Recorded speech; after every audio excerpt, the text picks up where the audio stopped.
Bismillahirrahmanirrahim. Assalamualaikum warahmatullahi wabarakatuh.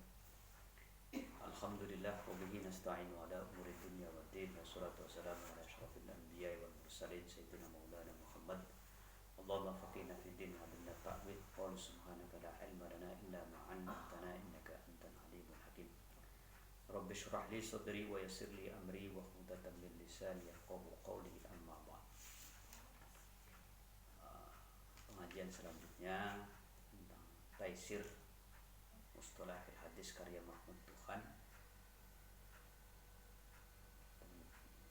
tentang bab khasul awal. Jadi di dalam bab pertama bahwa hadis dilihat dari orang yang mengatakannya atau dilihat dari kuantitasnya, maka terbagi menjadi dua secara garis besar: hadis mutawatir dengan hadis ahad. Nah, hadis mutawatir sudah dibahas dan sudah kita maknai pada mabhasul awal. Nah, sekarang lanjut yang selanjutnya, yaitu al-mabhasus tsani. Ini pembahasan yang kedua tentang khobar ahad. Nah, sebelum saya jelaskan khobar ahad ini, tentu dilihat dari jumlah jalur riwayatnya, atau saya tadi sebut dengan kuantitasnya, maka secara garis besar dapat dilihat atau dapat dibagi menjadi masyhur, aziz, dan gharib. Jadi barangkali pertemuan kita ini nanti sampai pada gharib.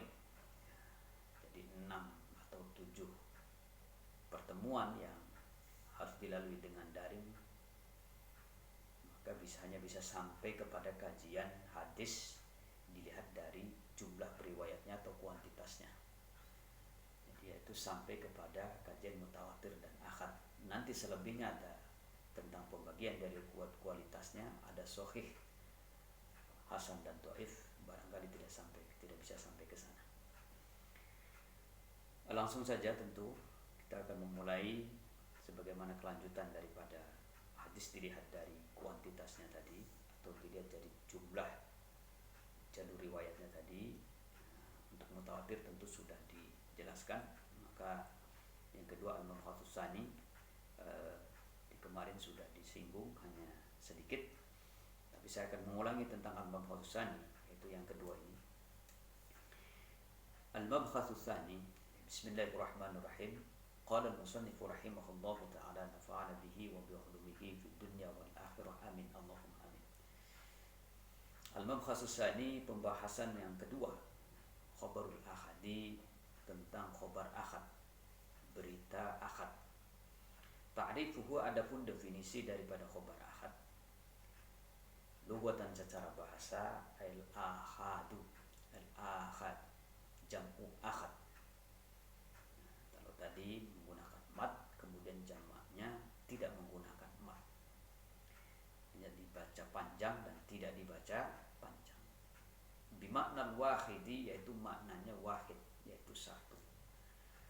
Wa khabarul wahidi, adapun yang dimaksud dengan khabar wahid, huwa, adapun khabar wahid, ma yarwihi syakhsun wahidun.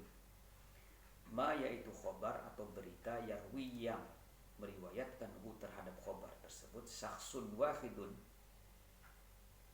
hanya satu orang. Jadi pada awalnya secara etimologi, bahwa yang dimaksud dengan khabar wahid atau yang dimaksud dengan khabar ahad tidak lain adalah khabar wahid. Khabar wahid itu khabar yang diriwayatkan oleh seseorang. Istilahkan secara terminologi, huwa ma lam yajma' surutul mutawatir. Huwa, adapun yang dimaksud khabar ahad, ma, sesuatu khabar, lam yajma', yang tidak terkumpul khabar tersebut atau tidak mengumpulkan khabar tersebut, surutul mutawatiri, terhadap syarat-syarat mutawatir. Jadi khabar yang di dalamnya tidak mengumpulkan syarat-syarat mutawatir, maka itulah yang disebut dengan khabar ahad. Syarat-syarat mutawatir tentu sudah dijelaskan sebelumnya, karena memang sudah lewat di pembahasan sebelumnya. Pertama, Yang kedua, penjelasan tentang khobar akad yang kedua, hukmuhu, itu berbicara tentang hukum daripada khobar akad. Yufidu memberikan faedah khobar akad ala ilman nadori terhadap pengetahuan nadori. Nah, ini kalau istilah nadori tentu terjadi atau ada kesamaan dengan di dalam ilmu mantik. Dan ilmu mantik dikenal dengan istilah doruri, ya, istilah badihi dan nadori. Nah, kalau badihi itu ya langsung apa yang kita lihat oleh mata kita. Tapi kalau nadori itu apa yang kita lihat oleh mata kita tetapi membutuhkan analisis atau membutuhkan pengamatan atau membutuhkan observasi. Nah, kalau kemarin mutawatir itu sifatnya adalah yakin dan hisiyah sifatnya dan tidak perlu dianalisis karena memang sama-sama melihat, tetapi kalau ahad ini terjadi sebuah perbedaan dan nanti pengaruhnya lebih besar dibandingkan kepada mutawatir, sehingga pengaruhnya sampai kemudian ahad ini diperbincangkan menjadi luar biasa. Kenapa? Karena memang sifat esensinya ini membutuhkan analisa. Tidak hanya kemudian orang menalar saja, tetapi membutuhkan observasi, membutuhkan pengamatan. Pendek katanya begini, Nabi itu ketika kemudian meriwayatkan hadis, apa betul hanya dengan salah seorang saja? Apakah mungkin dengan yang lainnya? Apa tidak mungkin dengan yang lainnya? Nah, inilah yang kemudian membutuhkan analisis yang luar biasa. Nah, ini terjadi dari hal-hal seperti ini, bahkan kemudian terjadi sebuah perbedaan. Sehingga ada yang mengatakan bahwa klasifikasi ahad ini jatuh berbarengan, ada dalam konteks yang maqbul, ada dalam konteks yang mardud. Pada saat yang sama diterima, pada saat yang sama ditolak. Nah, sifatnya bagaimana kemudian ada dalam kondisi itu? Nah, tentu ini lebih jauh, ini cukup menarik untuk dilihat bagaimana penjelasan tentang khobar akad. Yufidu memberikan faedah atau memberikan manfaat khobar wahid ala ilman naduri terhadap pengetahuan analisa atau pengetahuan pengamatan atau pengetahuan observasi atau pengetahuan nalar. Ai ala ilmul mutawakkifi ala nadri wastidlali. Pengetahuan al-mutawakkifi yang didasarkan ala nadri terhadap analisa wal istidlali dan pembuktian, atau ada semacam dalil yang kemudian menjadi sebuah bukti daripada bahwa khobar itu diriwayatkan secara ahad. Nah, selanjutnya di situ ada tulisan hadaul khabari itu tidak jelas. Jadi sampai kemudian ada al-fas tusani wa saat quru hada ini itu tidak perlu itu. Cuma saya ganti dengan bahasa kalau mau nanti ditulis yang ketiga. Jadi persoalan khobar ahad pertama tulisannya aqsamuhu binisbati ila adadit turukihi. Pertama masyhurun, yang kedua azizun, yang ketiga gharibun. Saya ulangi, yang ketiga, pembahasan yang ketiga pada khobar wahid ini adalah ya, aqsamuhu binisbati ila adadit turukihi. Satu masyhurun, yang kedua azizun, yang ketiga gharibun. Jadi setelah kata-kata istidlal di atas tadi yang kedua hadaul khobar istiqsiman itu salah tulisannya. Monggo silakan dihapus atau dicoret. Nah, kalau mau ditulis silakan yang ketiga ini aqsamuhu binisbati ila adadit turukihi. Pertama masyhurun, azizun, gharibun. Kemudian di bawahnya bisa juga ditulis wasa'atukallimu ala kulli minha bi bahsin mustaqillin. Saya ulangi, wasa'atukallimu ala kulli minha bi bahsin mustaqillin. Satu kali lagi, wasa'atukallimu ala kulli minha bi bahsin mustaqillin. Saya maknai aqsamu, adapun bagian daripada khobar ahad binisbati ila adadit turukihi, dilihat dari nisbah jumlah jalur riwayatnya. Pertama masyhurun, disebut dengan khobar ahad masyhur. Yang kedua azizun, khobar ahad aziz. Yang ketiga, gharibun, khobar ahad gharib. Wa sa'atukallimu, dan aku akan memperbincangkan, ala kullin, dan ala kullin terhadap setiap, minha, dari bagian-bagian tadi yang disebut, bibahsin, dalam satu pembahasan mustaqillin yang tersendiri. Mari lanjut ke halaman berikutnya. Nah, di situ ada al-faslus tsani taqsimu khabar. Nah, itu tidak perlu itu. Dicoret saja, dicoret sampai kepada al-matlabul awal, dicoret. Langsung saja kepada al-masyhur. Sebagaimana bagian yang pertama dari jenis ahad adalah al-masyhur. Oke, kita mulai. Saya ulangi lagi bahwa al-faslus tsani, nah itu karena saya pikir tidak jelas, nah, jadi dihapus saja sampai al-matlabul awal. Yang ada adalah langsung saja al-masyhur, nah, biar tidak membingungkan. Nah, ini ada redaksi yang saya miliki kitabnya, langsung saja kepada al-masyhur ya. Pertama, al-masyhur, jenis daripada hadis ahad yang pertama adalah al-masyhur. Masyhur tentu secara makna dapat diartikan sebagai sesuatu yang populer atau sesuatu yang tenar, sesuatu yang terkenal. Nah, bagaimana definisinya secara etimologi dan terminologi? Ta'rifuhu. Yang pertama, adapun definisi daripada al-masyhur ya. Lughatan secara bahasa, huwa, adapun yang dimaksud al-masyhur ismu maf'ulin, merupakan kalimat isim maf'ul, min syahartul amro, dari kata-kata syahartul amro. Syahartu, aku mempopulerkan, aku memperkenalkan, aku mentenarkan al-amro, terhadap sesuatu. Maknanya idza a'lantuhu wa adhartuhu. Idza a'lantuhu, apabila aku memperlihatkan, wa adhartuhu, dan aku mendemonstrasikan terhadap sesuatu itu. Saya ulangi, idza a'lantuhu, apabila aku memperlihatkan sesuatu tersebut, wa adhartuhu, dan apabila aku menampakkan atau mendemonstrasikan sesuatu tersebut. Wasumia, dan disebut hadis bidzalika, melalui kata-kata al-masyhur atau dengan sebutan al-masyhur, liduhurihi, karena tampak atau terlihatnya hadis tersebut. Yang kedua, istilahkan secara terminologi atau secara istilah, ma rawahu thalathatun fa aktsaru fi kulli tabaqatin ma lam yablugh haddat tawatur. Ma rawahu thalathatun fa aktsar, ma hadis atau khabar, rawahu yang telah meriwayatkan terhadap khabar tersebut, thalathatun, 3 periwayat, fa aktsaru, ataupun lebih. Khobar yang diriwayatkan oleh 3 periwayat, fi kulli tabaqatin, di dalam setiap tabaqat. Di tabaqat itu adalah ilmu tentang tahapan, misalnya katakan tahapan generasi. Level pertama, orang yang dekat dengan Rasulullah tentu adalah disebut sebagai tabaqatul ula. Nah, inilah yang kemudian disebut dengan generasi sahabat. Nah, tabaqatus tsaniyah disebut dengan generasi tabi'in. Tabaqatul tsalitsah tabi'in.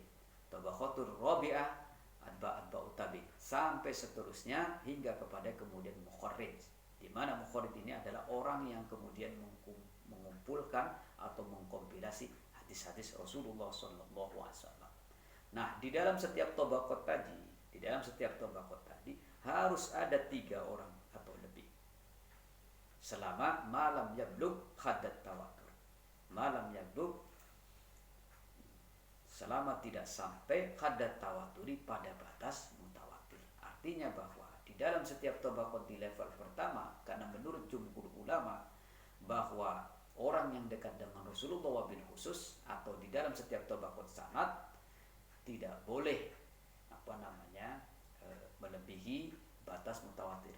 Batas mutawatir itu minimal adalah 4 periwayat di dalam satu tabaqat menurut jumhur ulama. Jadi ada memang orang yang kemudian seperti di kitab ini, yang di kitab Mahmud Tuhan, ya, yang dipilih bahwa mutawatir itu batasnya yang diinginkan 10. Nah, kalau yang diinginkan 10 di dalam setiap tobaqah, maka kita punya punya asumsi bahwa kalau seperti itu adanya, maka sudah barang tentu hadis akan kebanyakan tidak mutawatir, tetapi yang ada hadis ahad. Kenapa?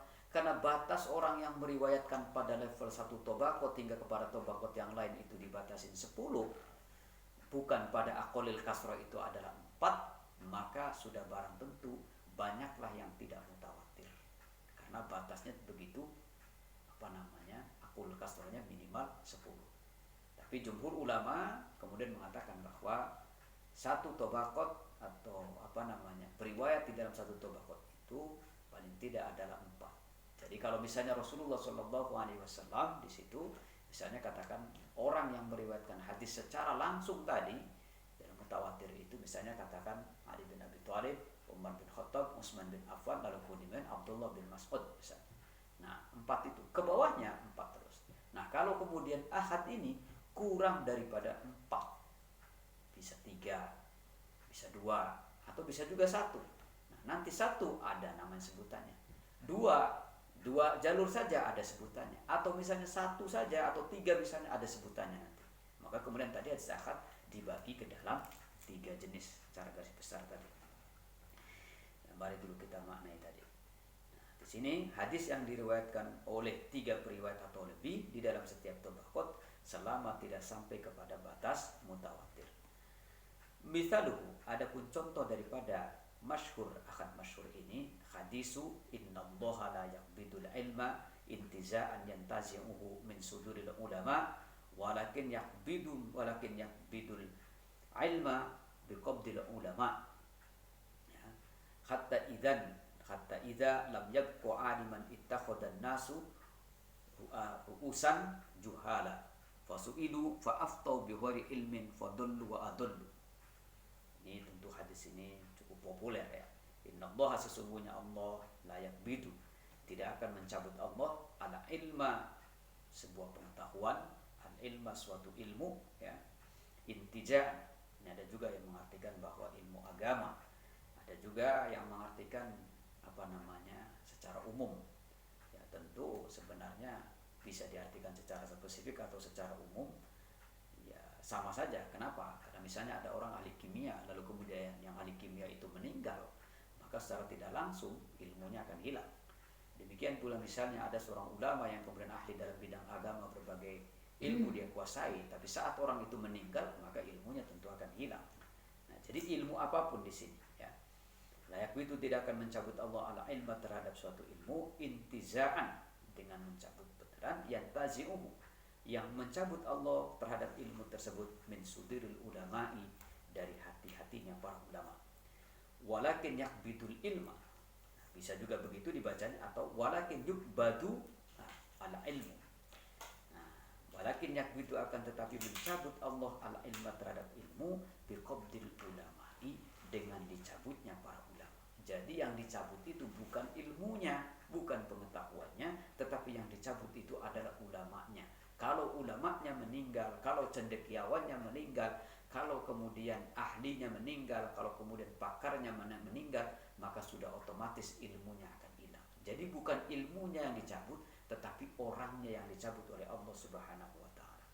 Hatta hingga idza, pada saat lam yabqa, tidak akan tetap ilmu, atau dicabut tadi ilmu tersebut, aliman, kepada orang lain, yabqa, tidak tetapnya, hatta, saya ulangi, hatta, sehingga idza, pada saat, ya, pada saat kemudian yakbitul ilma, lam yabqa, tidak akan tetap ilmu, aliman, kepada orang yang alim, maka ittakhadhan nasu ru'asa, ittakhadha, akan menjadikan an-nasu, masyarakat, ru'asa, terhadap ru'asa, sebagai pemimpin, namun pemimpinnya juhala, orang-orang yang bodoh. Maka karena dia kemudian diangkat oleh masyarakat, dia tidak memiliki ilmu, begitu ditanya, fasu'ilu fa'aftu bighairi ilmi, fa'aftau bighairi ilmi. Fasu'ilu, maka pada saat ditanya tadi, ru'asa juhala tadi, fa'aftau, kemudian dia menjawab, memberikan fatwa, memberikan respon, bighairi ilmin, tanpa ilmu. Nah, kalau sudah kemudian dia ditanya lalu kemudian memberikan fatwa tanpa ilmu, ya tentu fadullu wa adullu, menyesatkan dan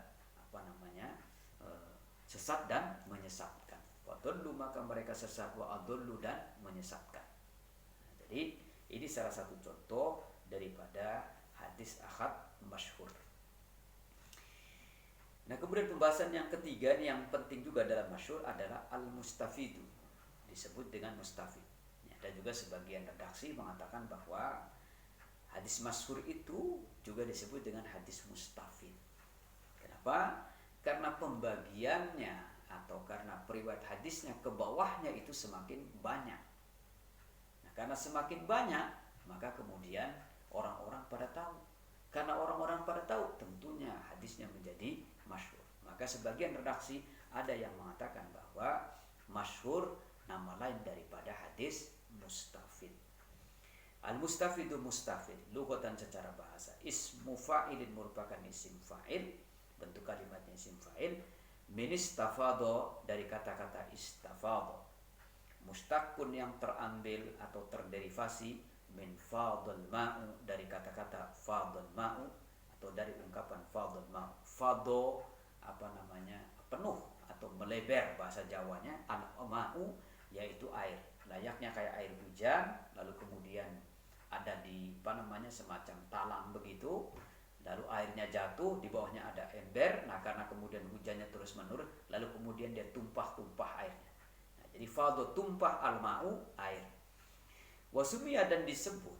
Nah, wasumiyah dan disebut hadis masyhur ahad tadi bidzalika dengan sebutan al-mustafid lintisyarihi, karena menyebarnya hadis tersebut. Jadi karena menyebarnya hadis tersebut ke bawah daripada jalur riwayat itu, maka kemudian disebutlah dengan istilah hadis ahad mustafid. Nah, karena kemudian menyebar, maka kemudian terkenal, sehingga ada orang mengatakan atau ada ulama mengatakan bahwa hadis ahad masyhur ini tidak lain adalah hadis ahad mustafid. Yang kedua, istilahkan secara istilah. Ikhtalafa ya ukhtulifa fi ta'rifihi ala salasati aqwali. Ukhtulifa diperselisihkan. Nah, ini. Ukhtulifa diperselisihkan. Oh, ini ada keterangannya. Ukhtulifa diperselisihkan fi ta'rifi dalam definisi al-mustafid ala salasati aqwalin, terhadap tiga pandangan, tiga makna. Wahya, adapun salah satu aqwalin, pertama huwa muradifun lil masyhur. Wa, adapun yang dimaksud mustafid, muradifun yaitu sama lil masyhuri, terhadap makna masyhur. Yang kedua, huwa, adapun yang dimaksud mustafid, akhassu, lebih khusus, minhu, daripada al masyhur. Jadi ada juga yang mengatakan bahwa mustafid itu lebih spesifik atau lebih khusus daripada al masyhur. Li'annahu, karena sesungguhnya kalau sesungguhnya dikatakan khusus, yustaratu, dipersyaratkan, fil mustafid, di dalam mustafid, apa ayyastawiya sama torofa isnadi, dua ujung sanad, mustafid. Nah, jadi mustafid dikatakan lebih khusus karena memang di dalam persyaratan mustafid itu ada kesamaan di dalam dua ujung sanad. Dua ujung sanad itu berarti dalam level setelah sahabat, setelah Rasulullah, ada dua kaki, dibilang begitu. Mungkin barangkali yang mendengar katakan Ali bin Abi Thalib sama Umar bin Khattab, hanya dua orang. Nah, dua orang ini ujungnya kemudian terjadi sama sanadnya, ya, sama. Nah, sementara di dalam mustafid, sementara di dalam masyhur, wala yustaratu dzalikal masyhur, wala yustaratu, dan tidak dipersyaratkan dzalika, adanya kesamaan dalam ujung sanadnya, fil masyhuri, di dalam masyhur. Wala yustaratu, dan tidak dipersyaratkan dzalika ayyastawiya tarafa isnadihi, kesamaan pada ujung sanadnya, fil masyhuri, di dalam masyhur. Maka oleh karenanya mustafid lebih khusus dibandingkan daripada masyhur. Yang ketiga, huwa a'ammu minhu, ay huwa aqsul qawli tsani. Wa, adapun yang dimaksud mustafid a'ammu, lebih umum, minhu, daripada al-masyhur. Jadi yang dimaksud yang ketiga, pendapat yang ketiga, bahwa ada juga yang mengatakan mustafid itu lebih umum daripada masyhur. Kalau tadi yang kedua dianggap lebih khusus, sekarang dianggap bahwa mustafid itu lebih umum daripada masyhur. Maksudnya, huwa adapun yang dimaksud anggapan lebih umum tadi, aksul qaulis tsani, kebalikan dari pendapat makna yang kedua. Yang keempat dari pembahasan masyhur yang penting adalah al-masyhurul ghairul istilahi. Masyhur ya ghairul istilah. Apa ini masyhur ghairul istilah? Wa yaqsud, dan dituju atau dimaksudkan bihi dengan masyhur ghairul istilah ma khobar ishtahar, yang populer khobar tersebut adalah al-sinati, menurut berbagai lisan, min ghairi syurutin, dengan tanpa syarat, tu'tabaru, dapat dianggap syarat tersebut. Fayashmulu, kemudian mencakup diantaranya ma'lahu isnadun wahid wa ma'lahu aktsaru min isnadin wa ma la yujadu lahu isnadu aslan. Jadi yang dimaksud dengan masyhur ghairul istilah, jadi kalau tadi disebut ada masyhur, nah ini ada lawan dari masyhur ghairul istilah. Maksud masyhur ghairul istilah itu apa? Yang dimaksud adalah hadis yang populer di lisan orang. Mungkin ketika dia memberikan mau'idhah, mungkin ketika dia menjadi khotib, mungkin ketika dia ceramah, mungkin ketika dia menyampaikan sesuatu yang dimana di situ ada pesan moral, lalu kemudian mengutip hadis Rasulullah. Nah, inilah yang kemudian disebut dengan masyhur ghairul istilah. Nah, keadaan yang masyhur istilah ini mencakup diantaranya ma'lahu isnad wahid, hadis yang hanya memiliki satu sanad. Itu keadaan yang pertama disebut dengan masyhur ghairul istilah. Yang kedua, wa ma lahu aktsaru min isnadin. Wa ma dan khobar lahu, yang dimiliki oleh masyhur ghairul istilah, aktsaru, lebih banyak, min isnadin, dari hanya sekedar satu sanad.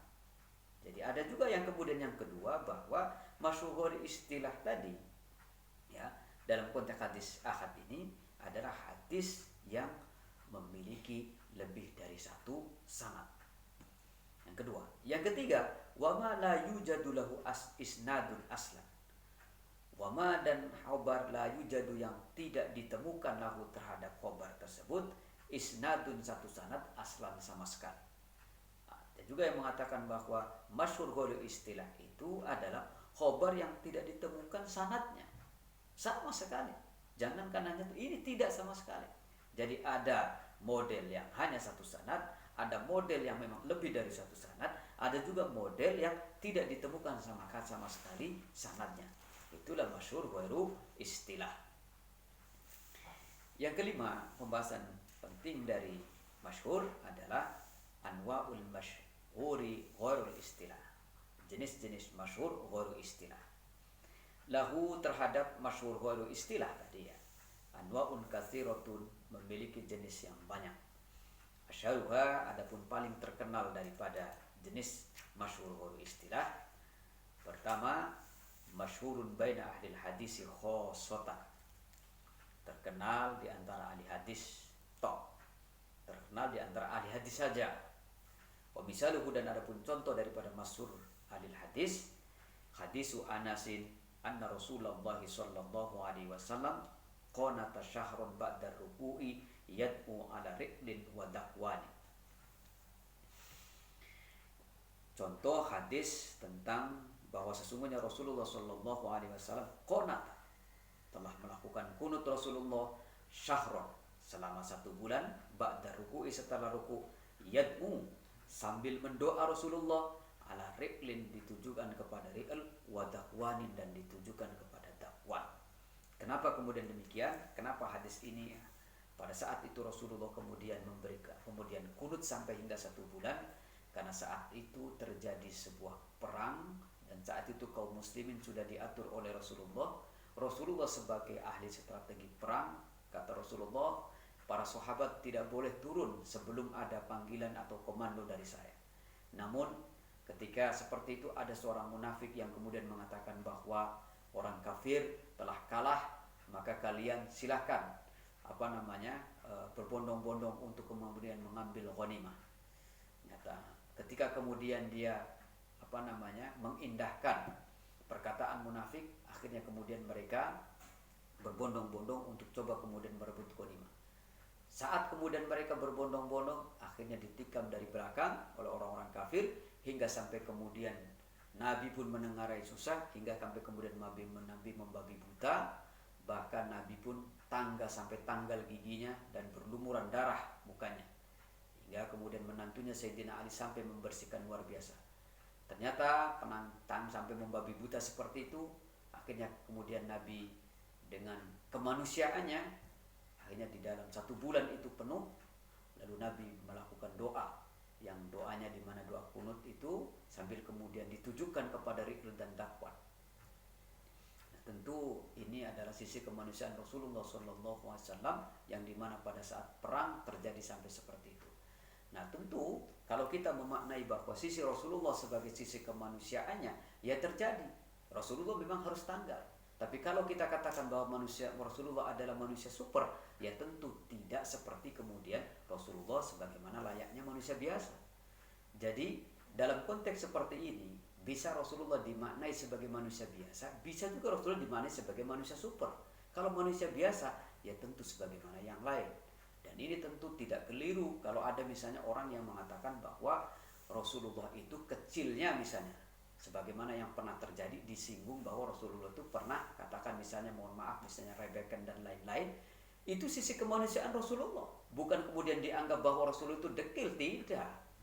Karena ada Quran dia mengatakan innama bashar, Rasulullah itu adalah manusia. Bagaimana tafsiran bahasa? Ya tentu layaknya yang lain, butuh makan, butuh minum. Kalau perang kemudian terjadi misalnya, lalu ketika dia kena, ya harus kena. Tidak kemudian lalu manusia super, tidak butuh makan, tidak. Maka oleh karenanya, lihatlah sosok Rasulullah itu ada dalam konteks 2 hal.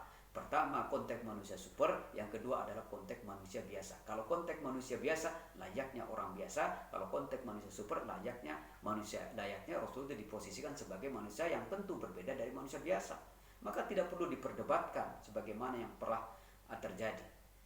Dan itu sebenarnya tidak menyinggung ketika kita memaknai Rasulullah dalam konteks manusia biasa, tidak menjatuhkan kenabian, tidak menjatuhkan kerasulan Muhammad bin Abdullah Rasulullah SAW. Namun sayangnya di akhir-akhir ini orang jelas-jelas sudah sering maulid, orang jelas-jelas sudah memuliakan Kanjeng Nabi, dianggap katanya meremehkan Rasulullah, padahal tentu sebenarnya tidaklah demikian. Karena barangkali kurang membaca. Ada karya yang kemudian misalnya kayak Khosois, misalnya kayak Manaqib, itu bicara dalam konteks Rasulullah yang sifatnya bagaimana Rasulullah dianggap sebagai manusia super. Tetapi ada juga misalnya ada Hayatul Muhammad, berbagai kehidupan Muhammad ditulis dalam konteks yang memang manusia biasa. Di dalam kitab akidah disebut dengan A'radul Basyariyah, bahwa Rasulullah pun memiliki sifat layaknya manusia biasa, tidak kemudian harus disosok seperti super saja, tidak. Manusia super jelas, misalnya ketika kemudian pada perang tertentu, ketika bahan bekalnya kurang, Rasulullah tinggal berdoa saja, bekalnya tidak pernah habis. Ketika kemudian terjadi ada dalam perjalanan yang begitu gelap, Rasulullah jari-jarinya menyala. Begitu kemudian Rasulullah berjalan, Rasulullah sudah selalu kemudian ada pada mega yang kemudian tidak pernah kena panas. Rasulullah lahir sudah hitam. Nah, ini kan tentu dimaknai dalam konteks yang dimana manusia atau dimana Rasulullah SAW ada dalam konteks manusia super. Nah, dalam konteks manusia biasa, ya seperti tadi di dalam hadis tersebut bahwa Rasulullah SAW melakukan kunut. Bahkan di dalam satu tafsir disebutkan Rasulullah itu sampai kemudian melaknat Ri'l dan Dakwat. Kenapa? Karena barangkali Rasulullah begitu sakit ketika kemudian perang sampai berlumpuran darah, dan bahkan Rasulullah giginya tanggal. Nah, inilah tentu tidak bisa kita maknai bahwa Rasulullah ada dalam konteks manusia super. Tidak bisa, karena tidak akan masuk akal. Dan itu fakta ada di dalam berbagai tafsir. Maka oleh karena tidak perlu diperdebatkan ketika ada orang mengatakan bahwa Rasulullah misalnya, mohon maaf, seperti yang pernah diungkapkan oleh salah seorang Gus, yang mengatakan bahwa Rasul itu Romadul Ain. Apa makna Romadul Ain? Romadul Ain itu dianggap sebagai Rasulullah itu katakan bahasa Jawanya belekan dan lain-lain. Itu tidak mengurangi kerasulan Nabi Muhammad, tidak mengurangi kenabian Nabi Muhammad, karena memang ada dalam 2 sosok seperti itu. Nah, ini sedikit tentang menyinggung persoalan Rasul yang terjadi beberapa tempo yang lalu, menjadi perdebatan hingga umat Islam menjatuhkan satu sama lain. Bab yang kedua, contoh daripada yang kedua, masyhur ghairul istilah, yaitu masyhurun baina ahli hadisi wal ulama wal awam, populer di antara ahli hadis wal ulama dan para ulama, wal awam dan masyarakat biasa. Misaluhu, adapun contohnya, al muslimu man saliman muslimuna min lisanihi wa yadihi. Al muslimu, adapun orang muslim, man yaitu orang salima, yang dimana selamat, yang dimana tidak pernah terganggu, al muslimuna muslim lain, ya, min lisanihi dari lisannya, wa yadihi dan dari tangannya. Seorang muslim yang baik adalah orang yang tidak pernah mengganggu, atau orang yang damai dengan muslim lain, baik secara lisan maupun secara tangannya. Ini. Yang ketiga, contoh yang ketiga, masyhur ghairul istilah, ya, yang menjadi lawan daripada hadis ahad masyhur adalah masyhur bainal fuqaha. Ada juga jenis daripada masyhur ghairul istilah adalah populer di kalangan ahli fikih. Misalnya, adapun contohnya, hadisu abghadul halali ila Allahi at-talaq. Abghadul halali, paling dibenci-bencinya sesuatu yang halal, ila Allahi kepada Allah, at-talaq, yaitu pisah di antara suami dan istri. Yang keempat, masyhurun bainal usuliyin, populer di antara kalangan ahli usul. Ini biasanya nisbahnya adalah kepada ahli usul fikih. Misaluhu, adapun contoh daripada masyhur bainal usuliyin, ya, rufi'an ummati al khata'u wan nisyanu wa mastaqrahu alaih. Rufi'a diangkat atau dihapus atau tidak dianggap, ya, atau tidak bernilai begitu, an ummati dari umatku, pertama al khata'u. Al khata'u yaitu salah, wan nisyanu khilaf, wama dan hal-hal istaqrahu yang menumbuh kembangkan kemakruhan sesuatu tersebut, alaihi terhadap umat. Jadi sesuatu yang dimaklumi atau dianggap tidak ada, atau katakan dihapus oleh Allah pada saat orang itu pertama lupa, ya, pada saat orang itu pertama keliru, yang kemudian kedua adalah khilaf, dan yang ketiga adalah membuat kemakruhan. Sahhahu Ibnu Hibban wal Hakim. Sahih telah mensahihkan terhadap hadis tersebut Ibnu Hibban wal Hakim dan Imam Hakim, Abu Abdullah al-Hakim. Yang selanjutnya, masyhurun bainan nuqat, populer atau terkenal di antara para ahli nahwu. Misalnya, salah satu contohnya, hadisu ni'mal abdu Syuhaibun, law lam yakhifillahu lam yakhifallahu lam ya'shi. Paling baik-baiknya seorang hamba Syuhaibun, yaitu Syuhaib. Syuhaib ini adalah nama seorang tabi'in kalau tidak salah, dia seorang ahli bahasa. Laulam yakif, apabila ia tidak takut kepada Allah, lam yaksi. Apabila ia tidak takut kepada Allah, maka ia tidak akan bermaksiat. Ini kayaknya ada yang keliru di redaksinya. Mestinya lau yakhifillah lam yaksi. Kalau dia takut kepada Allah, maka tidak dia bermanfaat. Bukan kalau dia tidak takut, tetapi mestinya adalah kalau dia takut kepada Allah, maka dia tidak akan bermaksiat. Maka lam yang pertama sebaiknya dihapus saja, ya, sehingga baru maknanya lau yakhifillah lam yaksihi. Kalau ia tidak takut kepada Allah, maka orang itu tidak akan bermaksiat. Tidak mungkin kalau dia tidak takut tidak bermaksiat, tidak mungkin. Ini sesuatu yang saling menegasi, itu tidak mungkin. Maka oleh karenanya dugaan kuat saya, lam yang pertama pada kata yakhif ini dihapus saja, karena maknanya kurang tepat. Atau boleh jadi editor redaksi dari ini, saya kira bukan dari musannifnya, ini ada kurang ketelitian. La aslalahu tidak ada sanadnya terhadap hadis tersebut. Hanya hadis tersebut populer menurut ahli nahwu. Kenapa? Karena Suhaib ini salah seorang ahli bahasa dari kalangan tabi'in, yang dimana dia pakar dalam bidang bahasa. Oleh karenanya di kalangan ahli nahwu dikenal ni'mal abdu Suhaib, sebaik-baiknya hamba adalah Suhaib. Yang selanjutnya, wa masyhurun bainal amah, wa masyhurun dan populer bainal amati, antara amah, umum, masyarakat umum. Misaluhu, bahkan masyarakat umum ini tentu bukan hanya masyarakat agama, masyarakat di luar yang tidak mengerti agama pun paham dengan hadis al-ajalatu minasyaitan.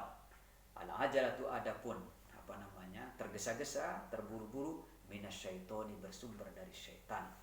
Akhrajahu Tirmidzi wa hassanahu. Akhrajahu telah mengeluarkan atau telah mentahrid terhadap hadis tersebut At-Tirmidzi, Imam Tirmidzi, Abu Isa At-Tirmidzi, wa hassanahu, dan telah menganggap hasan Imam Tirmidzi terhadap hadis al-ajalatu minasyaitan. Yang keenam, yang juga penting dalam hadis masyhur, yaitu hukmul masyhur. Hukum hadis masyhur. Nah, yang dimaksud di sini al-masyhurul istilahi wa ghairul istilahi. Jadi bagaimana hukum masyhur, baik masyhur secara istilah atau masyhur yang ghairul istilah. La yusafu biqaunihi sahihan aw ghairu sahihan ibtida'. La yusafu tidak mensifati, sebaiknya tidak mensifati biqaunihi dengan keberadaan hadis ahad masyhur sahihan sebagai sesuatu yang sahih. Au ghairu sahih, atau juga tidak dihukumi atau tidak tergesa-gesa menghukumi tidak sahih ibtidaan untuk pertama kalinya. Artinya tidak tergesa-gesa, jadi tidak pula disifati keberadaannya itu sahih, atau tidak tergesa-gesa atau tidak terlebih dahulu punya kesimpulan bahwa hadis ahad masyhur itu atau hadis ahad masyhur baik istilah maupun ghairu istilah itu dianggap tidak sahih. Jangan dulu. Lakin akan tetapi ba'dal bahsi, setelah pembahasan, yutabayyanu anna minhu sahih wa minhul hasan wa minhu dhaif. Yutabayyanu, jadi jelas, anna, bahwa sesungguhnya, minhu, dari sebagian hadis masyhur secara istilah, hadis masyhur ghairul istilah, as-sahihu, ada juga yang sahih. Wa minhu, dan sebagiannya lagi al-hasan, ada juga yang bisa dianggap hasan. Wa minhu dhaif, dan sebagiannya lagi ada juga dianggap dhaif. Wa minhul maudhu, dan bahkan juga ada sebagiannya di antara tadi, baik yang ahad masyhur maupun ahad masyhur yang ghairul istilah, ada juga sebagiannya yang dhaif. Aidon, demikian juga. Lakin akan tetapi inshoha, apabila benar al-masyhurul istilah, khususnya pada masyhur istilah, fatakunu, maka ada lahu terhadap masyhurul istilah apa yang ada, mayyizatun, pembeda, tarajjahu yang mengunggulkan perbedaan tersebut atau keistimewaan tersebut, terhadap masyhur istilah, alal azizi, mengalahkan ahad aziz, wal gharibi, dan mengalahkan ahad gharib. Jadi kalau memang, akan tetapi meskipun tadi dibagi bahwa masyhur istilah dan masyhur ghairu istilah itu ya tidak boleh tergesa-gesa menghukumi sahih atau sebaliknya menghukumi tidak sahih, akan tetapi harus diobservasi terlebih dahulu, karena memang ada yang sahih, ada yang hasan, ada juga yang dhaif, dan ada juga yang bahkan maudhu. Akan tetapi meskipun seperti itu keadaannya, akan tetapi kalau misalnya khususnya masyhur ghairu istilah itu memiliki keistimewaan, yang dimana keistimewaan itu mengungguli daripada aziz, maka dapat diduga kuat barangkali itu bisa dikatakan sebagai hadis sahih, khususnya masyhur yang istilah.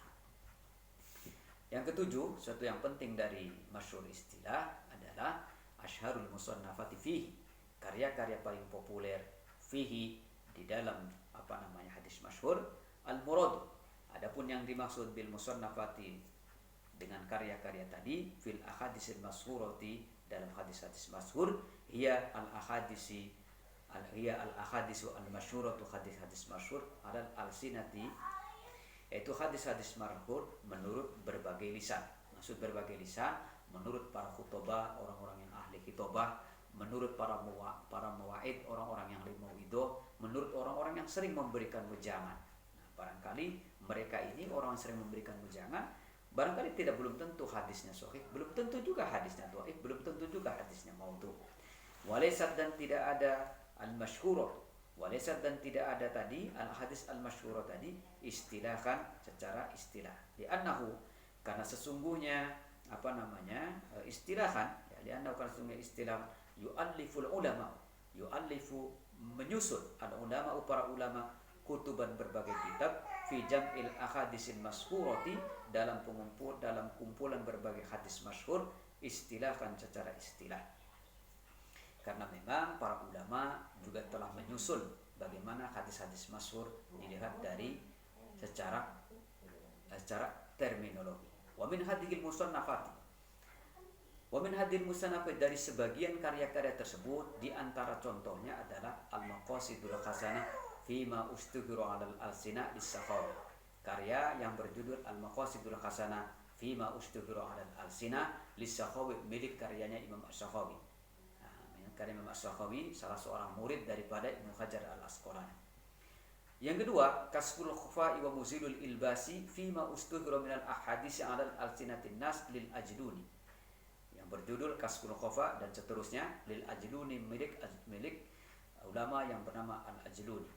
Yang ketiga, Tamyijut Thayyibi minal Khabisi fima yaduru 'alal alsinatin nasi minal hadisi li Ibnu Daibah Asy-Syaibani, milik karya Ibnu Daibah Asy-Syaibani.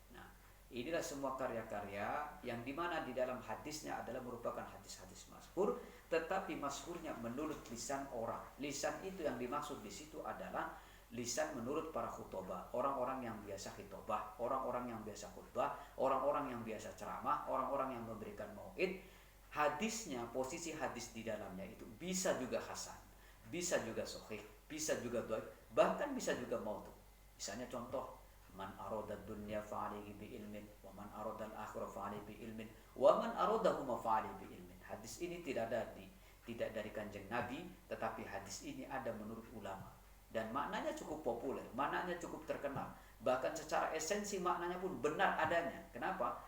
Karena bisa kita lihat bahwa orang yang tidak memiliki ilmu, ya, orang yang tidak memiliki ilmu baik di dunia maupun untuk keakhiratannya, tentu terjadi sebuah permasalahan. Kalau di dunia, ya tentu kalau yang namanya tidak punya ilmu, ya susah.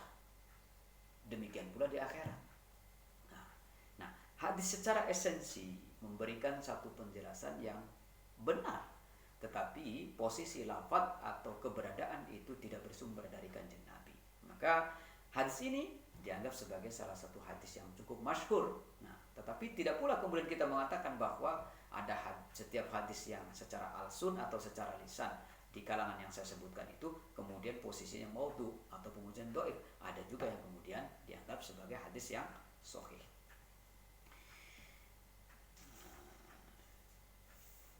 Kemudian yang kedua, pembagian yang kedua adalah Al-Aziz.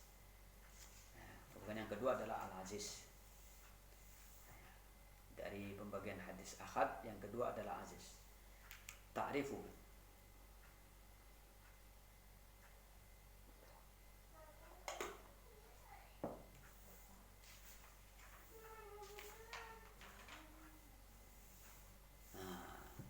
Sepertinya kita akan lanjutkan pada sesi berikutnya. Karena itu kita akhiri dulu, meskipun masih ada dua, nanti ada tinggal Al-Aziz dan Al-Gharib, pembagian dari hadis ahad. Kurang dan lebihnya saya akhiri. Assalamualaikum warahmatullahi wabarakatuh. Kita baca alhamdulillah. Alhamdulillahirabbil alamin. Assalamualaikum warahmatullahi wabarakatuh.